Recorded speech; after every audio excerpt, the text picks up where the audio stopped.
What's going to be the easiest thing to implement first to get people to believe the story of scarcity? So we have five events running out there. Which one's going to get the first throw, if you will, to get people to believe that we are actually in a shortage that will manifest visibly for them?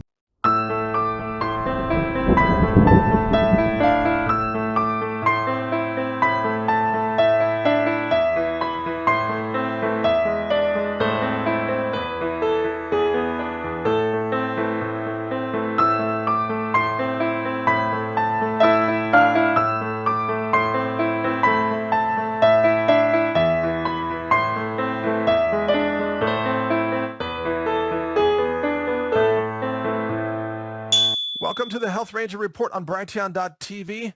Our special guest today is David Dubine of Adapt 2030.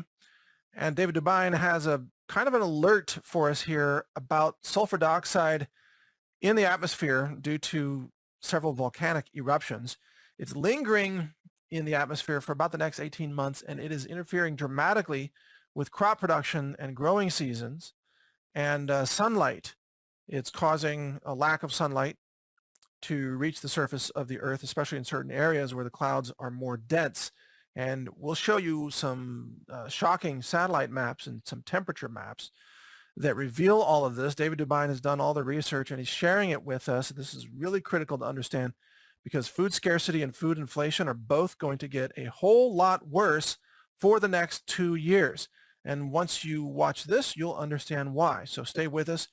Welcome to today's featured interview here on Brighteon.com. I'm Mike Adams, the founder of Brighteon, and today we are joined by one of our fan favorite guests, David Dubine from the channel Adapt 2030. He's also a contributing host to Brighteon.tv. He's a researcher and analyst that has fantastic information about what's affecting the food supply.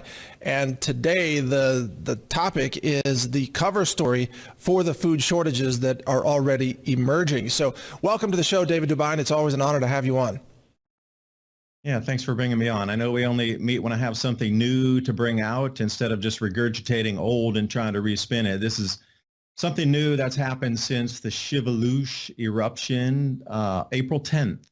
What we're starting to see is sulfur dioxide spinning around the northern hemisphere around 60 degrees north latitude, but it's being caught up in the polar easterlies, causing spinning and cavitation in the atmosphere, and that is going to wind its way all around the Arctic Circle, and the dome of our planet will be covered with sulfur dioxide for the next year and a half.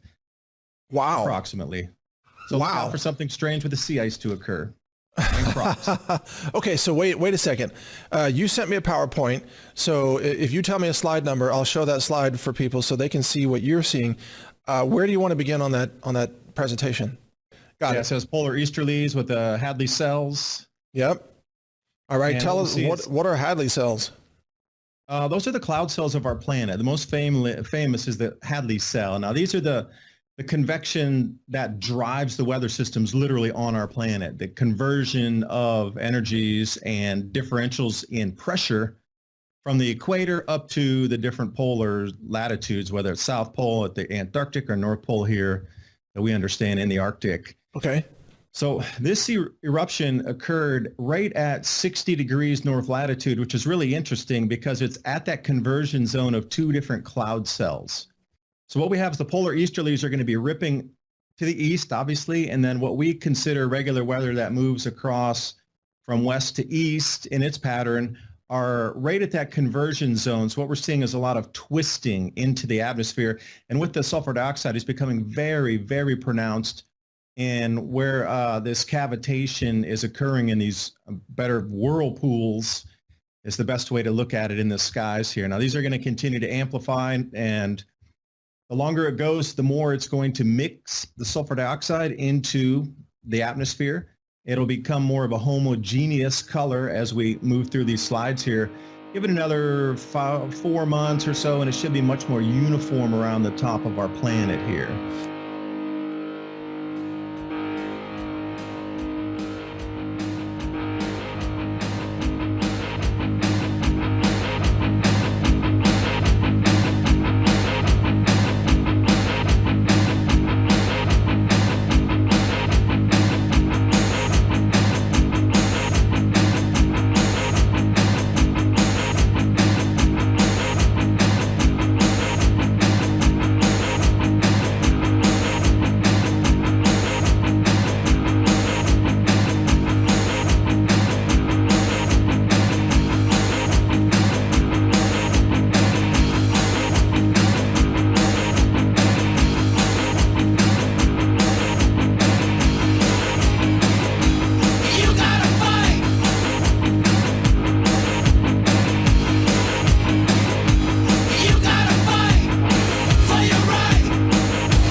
video.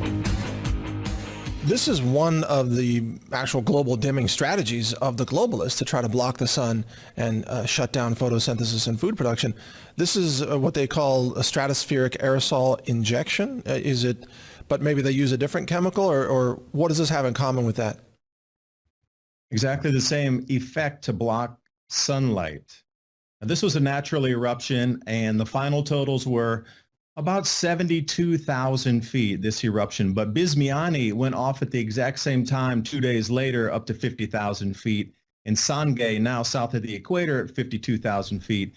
So just in the last 2 weeks, we've had 3 major eruptions that above 50,000 feet, you are going to get regional cooling. But in addition to what Hunga Tonga had thrown out to us with 10% more water vapor in the atmosphere last year from that southern hemisphere, water vapor emission up to 180,000 feet up into the mesosphere and the ice crystal clouds. So now we're combining all these different atmospheric effects from several different eruptions of major proportions over the last year and a half.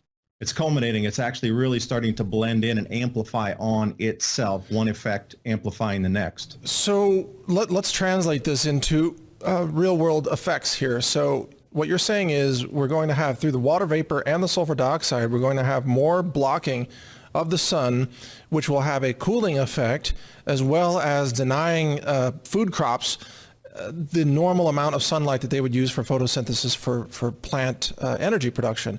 So are we talking shorter growing seasons, lower crop yields? What's the actual effect?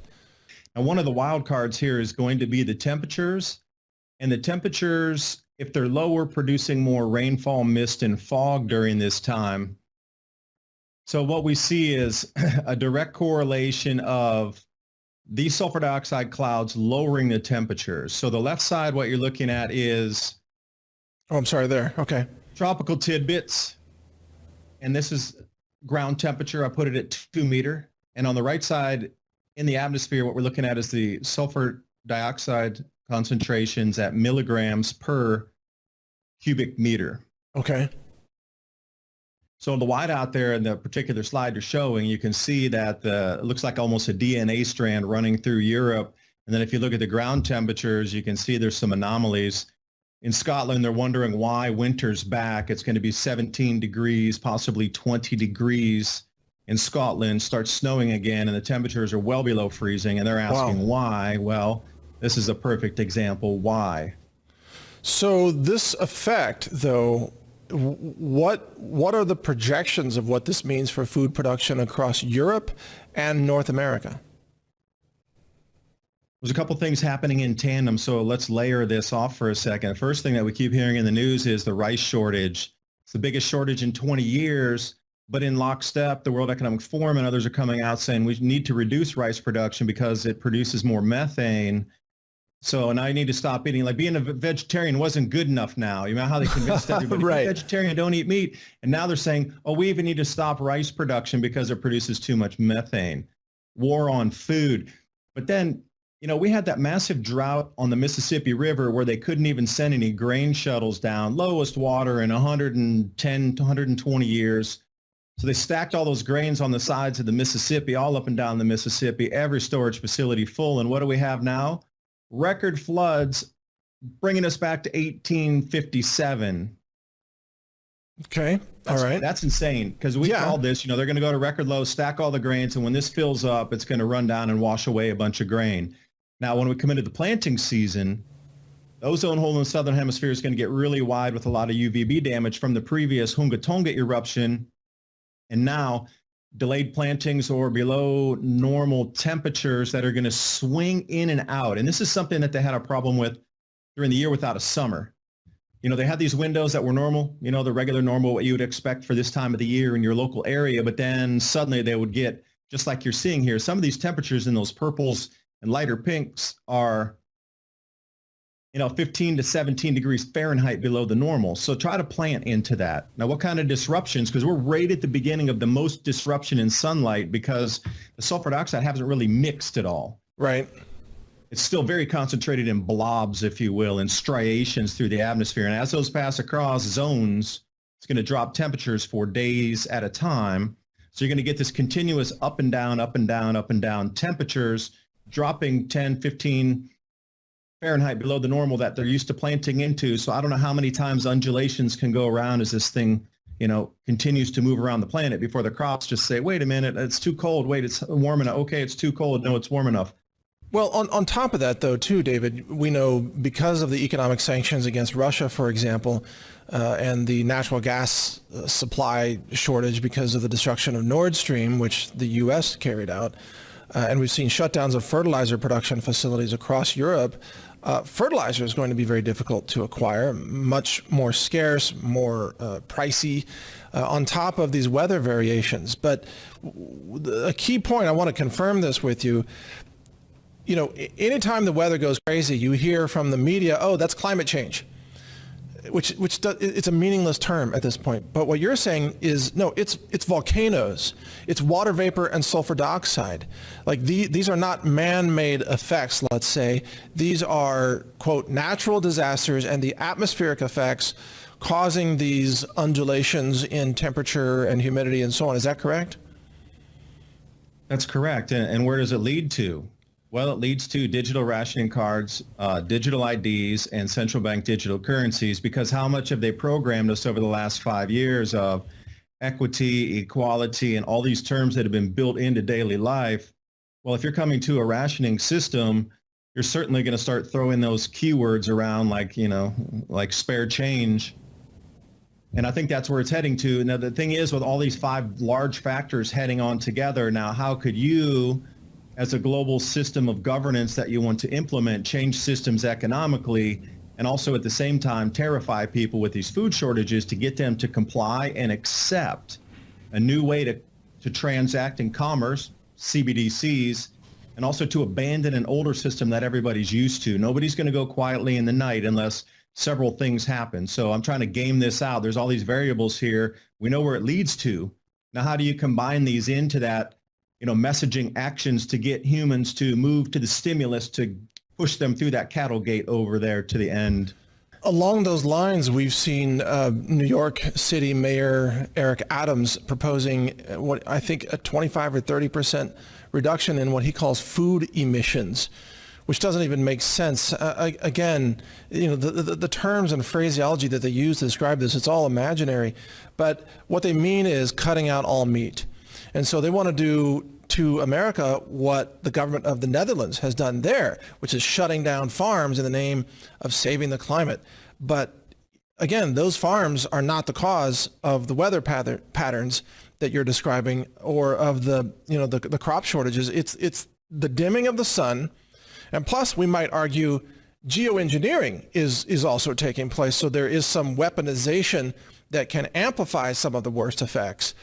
So these are engineered food shortages. And then on top of that, government policies come in and they say, oh, we don't want you to eat meat at all. So, and also not rice, right? So what are you supposed to eat? I mean, each other? If you live in New York City, what is politically correct to eat at this point? Like soybeans or what is it? Your thoughts? Micro farming is the new term they're giving to insect farming. They're calling it micro farming or micro production of food. I mean, one of the things, this is a serious point here. When they were starting to talk about the geoengineering and the applications of it, both Stanford and Yale, David Keith was a little worried when they started their programs that if there was such large eruptions as we're experiencing now, and they had an ongoing geoengineering program, that the combined runaway effect with all the particulates there combined with this exact same set of sulfur dioxide. They never mentioned water vapor like there was from the Hunga Tonga eruption. But one of their main concerns was it would take about 3 years of drift for everything. If they ceased every program on the geoengineering side of things, it would take about 3 years for everything to drift out of the sky and make it back to ground level. But once you added the sulfur dioxide particulates in conjunction with that, then they were looking at 2 to 3 years of quote unquote runaway effects. Now, they didn't really define those effects as much as, but I can believe that they were concerned about cooling. So what are we going to eat? Lab engineered foods? I mean, is this geoengineering program going to kick into like a 10x now because all the other natural constituents are up there for them to amplify and ride on top of a natural cycle? That should be the question is, all right, so we have this cooling on the ground that you can see very evident from, the sulfur dioxide drift and the blobs and the striations directly correlated to immediate cooling on the ground. Now, how nefarious would they be to run up a bunch more particulates to help that cool even further and disrupt the agriculture on purpose in order to facilitate all these goals that are Exactly. meant for us to move to, fast track it? So they can, yeah, exactly. They can amplify all of this, and you're 100% correct, David. But then at the same time, they are dismantling the infrastructure that provides food and energy domestically. I was just covering yesterday in California, they are proposing essentially outlawing all diesel locomotives by the year 2030, or it's in phases, I think 2035 for other things. But they're basically saying they don't want diesel powered trains, which is, all long haul trains are diesel electric trains. And they say they don't want any diesel engines in the state of California. So, I ask you, David, moving fertilizer, moving grain to ranches and farm animals, moving coal to power plants, moving raw materials for production. No trains means, frankly, no California. I don't know how these people think that they're going to have a functioning economy if they don't have trains, and they also want to ban trucks that have, combustion engines. But there are no battery powered trains. I don't know what fictional alternate reality they're living in, but they think you can just plug batteries into trains and that's going to work. It doesn't work. What are your thoughts? Yeah, those are for kids in the basement. But there's this new article I just got here, just came out, CPKS Railroad merger and U.S. wheat exports. So they're going to take the Kansas City Southern Railway Company, KCS, and then combine it with Canadian Pacific Railway Limited, CP. And they're going to have a North American, stretches all the way from Canada. It runs completely east to west through Canada, through the central part, Kansas City, and all the way down into Mexico City, DF. And this is the North American, there's a huge ramp up in the North American Union talk right now. Well, this is seems the rail system that's going to combine it and tie it all together for grain deliveries across 3 nations. That doesn't work on battery power. Not a chance, 0%. So I know a couple, dairy persons out in California, and they run everything from Midwest rail out there. So does that mean that every single herd needs to leave California if you're not able to bring it by rail into California? I think the answer is quite apparent. It would have to be a yes. So where do you find, 10,000 acres to bring your cattle to if you're going to move out of California? And you're going to need even 1,000 acres, 2,000 acres. Where are you going to just find that to set up and put all the infrastructure in for dairy and get that up and running? Not going to happen in 30 days. I guarantee that. Well, it also begs the question. You're just describing infrastructure that can haul loads between Canada, the United States, and Mexico. And you have to have transportation or you have no economy, period. California is shutting down transportation out of this climate cultism for the same reason that New York City is shutting down, meat in the food supply. And it's the same reason the Netherlands are shutting down meat production and other European countries as well. So my concern, and you've kind of hinted at this, but is you've got these insane climate cultist political leaders who are destroying the system at the same time that these volcanoes have erupted, and you've got water vapor, you've got sulfur dioxide in the atmosphere, you've got temperature variation there. And the combined effects of this is going to be a runaway feedback loop, a self-reinforcing feedback loop of food doom that none of the politicians are anticipating.